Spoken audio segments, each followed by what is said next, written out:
morning. Autumn's arrived. The trees are becoming bare. It's becoming chilly. Moving into winter time. Time to batten down the hatches. Get ourselves ready for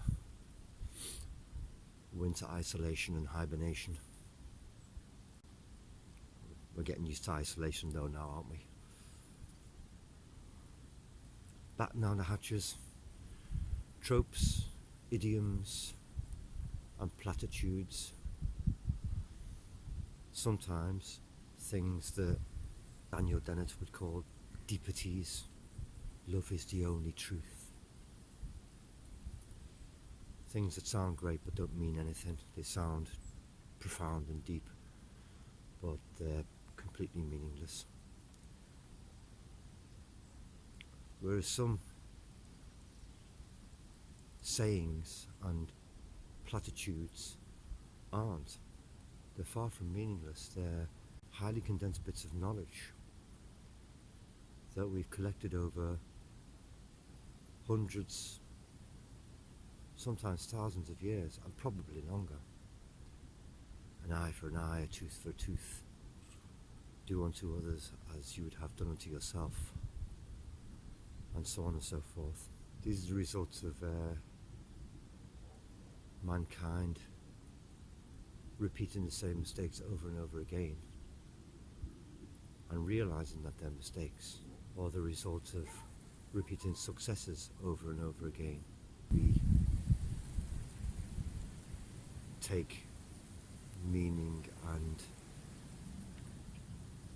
important information and condense it down into something that somebody eventually comes up with, an idiom, a platitude, or something that condenses all of that knowledge down. And that's useful, though lots of them have been used so much that their meaning has been lost or watered down. You know, there is great wisdom in the word seize the day, carpe diem. But it's become such a platitude now that, you know, it's the kind of thing you get on postcards and people stick on their walls and things. So it loses this sort of deeper meaning, but taking time to think about some of the platitudes and idioms that we've created can be really useful. That's quite a fascinating sort of linguistic mythology of our culture, our species, that we're able to pass memes on, condensing information down into a very simple form and passing that on to the next generation, and passing that on over hundreds and thousands of years sometimes. I mean, I can well imagine that some of these idioms, platitudes, tropes are thousands of years old, because humans will have always been faced with the same tragedies, the tragedy of death, the same confounding factors in life, problems, joys, sorrows, awful thoughts. That have always been there. I thought it was a really nice thing, for example, that I think it appears in the Wanderer, an Old English poem, and in which occurs an Anglo-Saxon word. So this is a word that's, you know, potentially over 1,000 years old, which is not terribly old on the scale of things, but, you know, it's still 1,000 years. And the word was utikara, and it means specifically those worries that you have in your mind on the moment that you wake up in the wee hours of the morning. So those people were well aware which is no surprise, of those thoughts that you have upon wakening in the morning, where you think, oh, here we go again, oh, this and that, this and that, oh, those thoughts, they had an extra word for that. And let's face it, they'll have had an understanding of that, if not a word for it. 2,000 years ago, 5,000 years ago, 10,000 years ago. It wouldn't surprise me if Neanderthals, if they had language, will have had a word for that kind of thing. We will have had words for the most important things. Words for pain, words for arm and head. They're some of the oldest words when we follow words back to a linguistic mother language, as some linguists and etymologists have tried to do. Some of the oldest words are, of course, those simple words. Cold, fire, arm, hand, foot, water, pain. And curiously enough, I think the word spit. Don't ask me. So these things would have been familiar to every human being, wherever they were. Pain would have been familiar to every human being, wherever it was.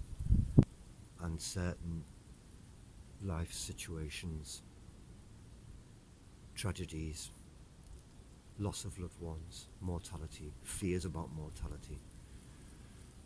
All of these things are so deeply embedded in our human consciousness, possibly even greater ape consciousness. These things are so deeply embedded in our culture, in our language, in our thoughts, that they've followed us through our cultural history over thousands of years. So you're literally grabbing into the past, into the minds of people who went before you. People 20,000 years ago will have had the same worries about death, will have had the same thoughts and feelings and emotions, more or less. At this time of the year, it's getting cold, there's going to be less food, isolation, even with the knowledge that the winter was going to go and the spring was going to come, which they will have known. There's still the harshness of winter, the battening down of the hatches, and we stamp our knowledge onto things, don't we? We stamp it onto the times of the year. This is the time of the year when you do this. This is the time of the year when you do that. And we stamp it onto everything we do as human beings. We've stamped it, our thoughts, into our speech. And that's what these platitudes, tropes and idioms are. They're like cuneiform script, indentations in the clay of our culture,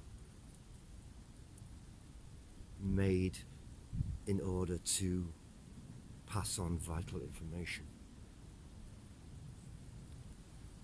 So it's an interesting thing to think about, the chain of mythology, linguistic or otherwise, that goes back to people like you and me 1,000 years ago. You see it in their language,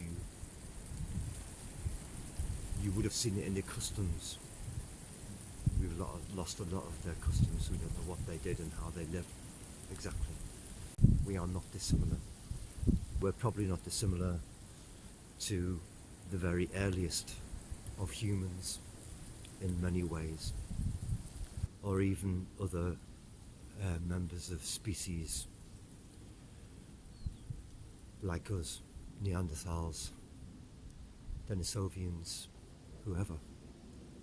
So it's interesting. We are a continuum, just like everything else. we are a bunch of individuals, but we're not just an individual, we're a product of a long line of genetic information, memories, mythologies, things that have been passed on and passed on and passed on, biologically, culturally, and so on. And you're just one link in this chain of incredibly long events, a continuous event. And had something down there not happened, you wouldn't be here to continue it on to your children and children's children. That chain would be broken at that point if you died and not had children, for example. So the chain coming after you would then no longer exist. It's quite fascinating to look at that scale of history and culture and to pick things out that are still embedded in it, like language, like single words, seeing how words split and evolve, and European languages sharing different branches that come together. Aqua, Latin-based words in Southern European languages. Water, water, Wasser, vodka, all Northern European based forms of the word water, but coming back to Indo-European and then back to another stem and back to another stem. As I've said in other videos, it's as if things are fragmented and fractalized into many bifurcations, but that they all come back to an original root. And the fascination is what that original root was, but we're directly connected to it through our culture and our history and our words, which is why I really like language, because language is a direct connection to that in many ways. Like Anglo-Saxon, so you have a direct connection to how these people spoke and where modern English comes from, but also the history and culture. So when you see something like the Lord's Prayer written in Anglo-Saxon, it's not just the Anglo-Saxon that's interesting, but the fact that they're writing this Christian prayer down and how intrinsic that was, how important that was, that transition from the old world gods to the God of the new world for them, and to hear that sort of used and still be so familiar. Our Father who art in heaven, hallowed be thy name. Vater ura, tot de erdon heavenum, ziet een name geholgod, de bekommest in de rietje geworden in wiele, on erdon zwaard waan heavenum. Ode gedewam niet chan galaaf zullen onze day, forgive us ode good hast, zwaard waar we forgive at odem guilt hendum, und negelaten ons on kosten onge akelusses of ifle. Is still familiar, and I can recite that to somebody who understands, say, Plattdeutsch, and they get lots of those words. So there's that continuum, in the same way that Icelandic kids can read very old Icelandic texts because it's so similar and hardly been changed, or been changed, as I understand it, very little.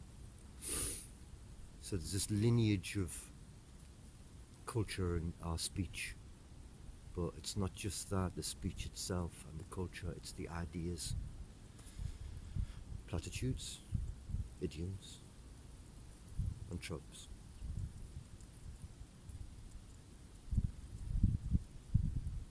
Anyway, it's brass monkeys out here now, so